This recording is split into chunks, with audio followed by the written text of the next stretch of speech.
Adil, security के भी सख्त इंतजाम किए गए। सुप्रीम कोर्ट के बाहर अपडेट कीजिएगा।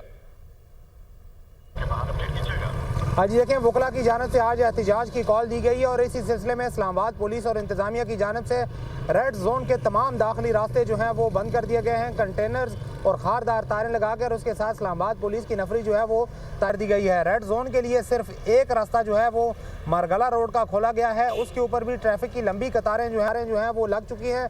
सुबह से दफ्तर आने वाले जो शहरी हैं, जो मुलाजमीन हैं, वो भी रास्ता तलाश करने में उनको भी खासी मुश्किलात का सामना है। इसके अलावा नादरा चौक, सरीना चौक, एक्सप्रेस चौक मुकम्मल तौर पर जो है वो ट्रैफिक के लिए बंद किए गए हैं और इसके ऊपर जो है वो सड़क के ऊपर कंटेनर्स रख दिए गए हैं ताकि किसी भी किस्म की कोई भी गाड़ी जो है वो रेड जोन के अंदर दाखिल ना हो सके। सिर्फ जो मुलाजमीन हैं उनको एंट्री दी जा रही है, वो भी सिर्फ मरगला रोड से, और मरगला रोड के ऊपर भी जो है वो गाड़ियों की लंबी कतारें लग चुकी हैं क्योंकि सिर्फ एक तरफ से सड़क जो है वो खोली गई है। इसी तरह अम्बेसी रोड की अगर बात की जाए तो अम्बेसी रोड के ऊपर भी ट्रैफिक की लंबी कतारें जो हैं वो लग चुकी हैं।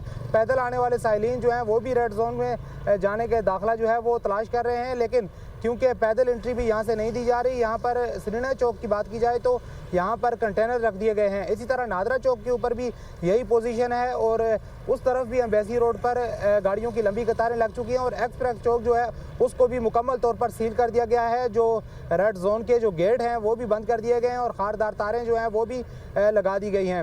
इसके अलावा शहर में दीगर रास्ते जो हैं वो खोले गए हैं। सिर्फ रेड जोन आने वाली जो ट्रैफिक है उसको दाखिले की इजाज़त नहीं दी जा रही और इसी के साथ साथ मरगला रोड के ऊपर जो है वो ट्रैफिक की लंबी कतारें लग चुकी हैं क्योंकि जो पुलिस एहलकार खड़े हैं वो सिर्फ रेड जोन के जो मुलाजमीन हैं मुख्तलिफ सरकारी बहुत शुक्रिया आपका।